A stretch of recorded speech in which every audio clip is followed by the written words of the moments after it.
Bonjour à tous, bienvenue dans l'épisode 5 du journal du Footix, présenté par Match Lombard. Au programme, des rumeurs, des anecdotes, des histoires incroyables, j'espère que vous allez kiffer. On se retrouve à la fin de la vidéo, c'est parti.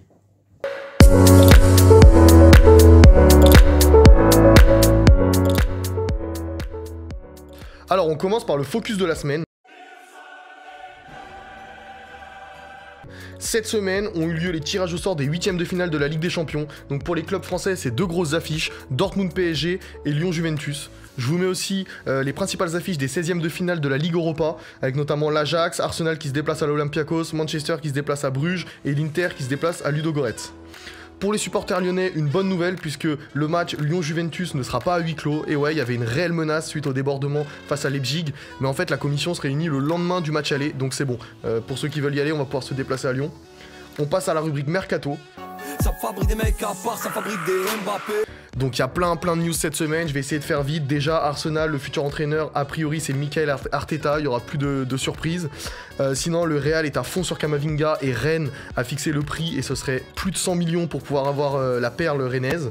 Pour le feuilleton de l'Olympique Lyonnais, parce que suite à la blessure de Jeffrey Adélaïde et de Memphis Depay jusqu'à la fin de la saison prochaine, il y a eu plein de rumeurs dans tous les sens. Donc déjà, ce que je peux démentir, c'est Thomas Lemar qui ne veut pas quitter l'Atlético Madrid. On peut aussi démentir Julian Draxler parce que Lyon le voulait en prêt à partir de janvier, mais le PSG a refusé.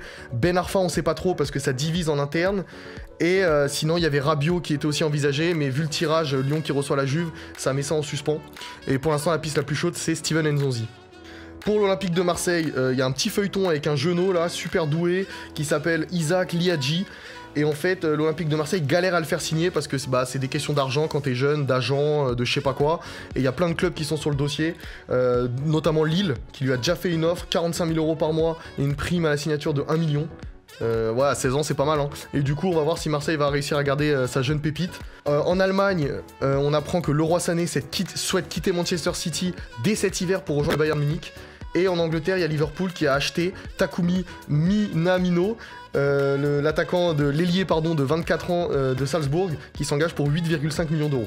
Sinon, en Ligue 1, Nîmes, qui est au fin fond du classement, cherche des solutions désespérément. Et en attaque, ils se sont penchés sur la piste Adebayor. Et le pire, c'est qu'Emmanuel Adebayor, du haut de ses 35 ans, il serait chaud. Et il dirait pourquoi pas un dernier challenge en France.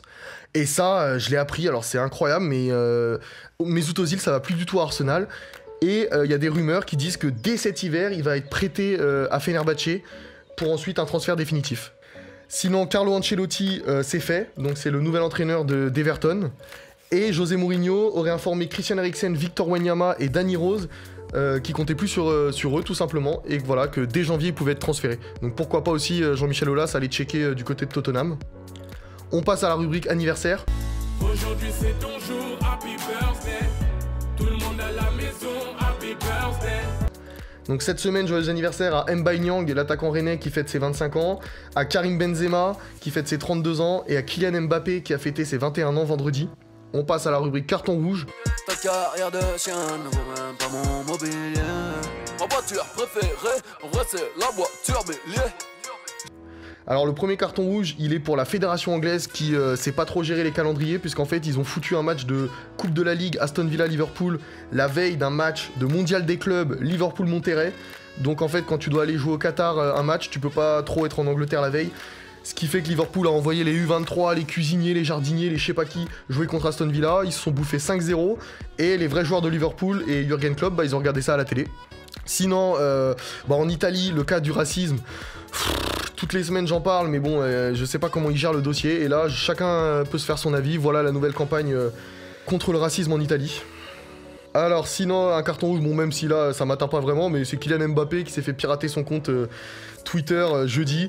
Donc voilà, ce qui est marrant, c'est qu'ils ont carrément signé ceux qui ont piraté. Donc c'est TSU et Fantart, donc big up à eux. Et ça a été résolu dans la matinée. On passe à la rubrique tribunal. La suite m'a dit pourquoi t'en fais ça. Donc tout d'abord le Real Madrid qui était très mécontent suite au match nul 0-0 lors du Classico parce qu'il y a eu soi-disant 2 pénaltys oubliés sur Varane, donc pareil chacun peut se faire son avis. Clément Langlais lui a dit qu'il n'y avait pas faute sur la semelle sur Varane. Bon, en voyant la photo de la cuisse de Varane, on peut quand même se demander s'il y avait faute ou pas. Sinon, vous l'avez sûrement vu dimanche dernier à Geoffroy Guichard, il y a eu un énorme feu d'artifice, des fumigènes de partout parce que le COP fêtait son anniversaire, c'était magnifique. Et bah la Ligue a pas tardé à réagir, et puis voilà, ils ont sanctionné de ouf comme d'hab. Donc Geoffroy Guichard est à huis clos jusqu'à nouvel ordre, c'est-à-dire qu'au minimum les matchs de janvier vont se jouer sans aucun supporter. Donc voilà, c'est terrible. Et pour ceux qui se demandaient d'où venaient les feux d'artifice, en fait dans les dernières minutes du match, des supporters sont rentrés à l'arrache en débordant totalement les stadiers. Et voilà, c'est cette dizaine de supporters qui a fait rentrer les feux d'artifice, ce qui a donné ces images à la fin du match. Alors le feuilleton Mesut Özil avec la Chine, c'est incroyable. En fait, il a pris la défense des musulmans ouïghours en Chine et ça n'a pas du tout plu à la Chine. Donc ils avaient commencé par déprogrammer les matchs d'Arsenal, notamment Manchester City Arsenal. Et là maintenant, ils sont allés plus loin parce qu'ils ont carrément enlevé Özil de PES 2020. Donc voilà. Et sinon, on apprend que le litige entre Ben Arfa et le PSG touche à sa fin parce que Ben Arfa a perdu au prud'homme. Il réclamait presque 8 millions de primes de matchs, de trophées, de primes, de je sais pas quoi. Mais en fait, il jouait pas, donc il les a pas eu et c'est le PSG qui a gagné le litige. On passe à la rubrique en vrac.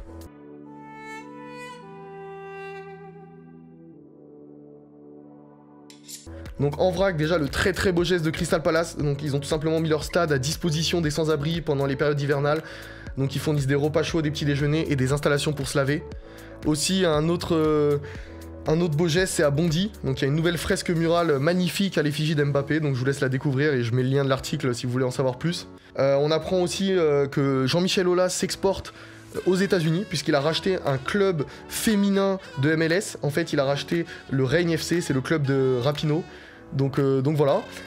Sinon, le top 10 du classement FIFA à la fin décembre et donc à la fin de l'année, bah les Belges ils sont devant nous. Bon, ils sont un tout petit peu devant nous, on va leur repasser devant, vous inquiétez pas. Mais voilà, c'est eux les premiers en fin 2019. Et enfin, alors là, ça m'a fait beaucoup rire, c'est Philippe Coutinho. En fait, il est obligé de jouer avec un maillot réplica à chaque match du Bayern Munich parce qu'il n'y a pas de maillot à sa taille. Il fait 1m72 et il n'y a pas de maillot officiel du Bayern Munich à sa taille. Donc le gars, à chaque fois, il a son maillot réplica.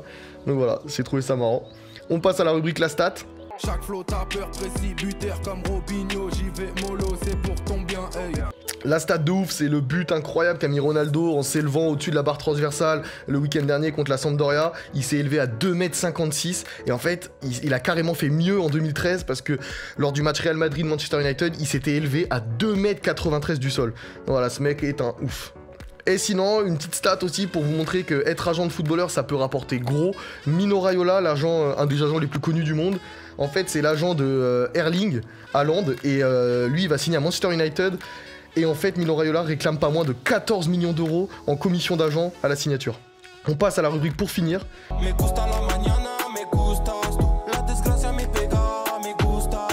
Donc pour finir, des nouvelles de Jeffrey Adelaide. Donc voilà, il s'est fait les ligaments croisés, mais l'opération s'est bien passée.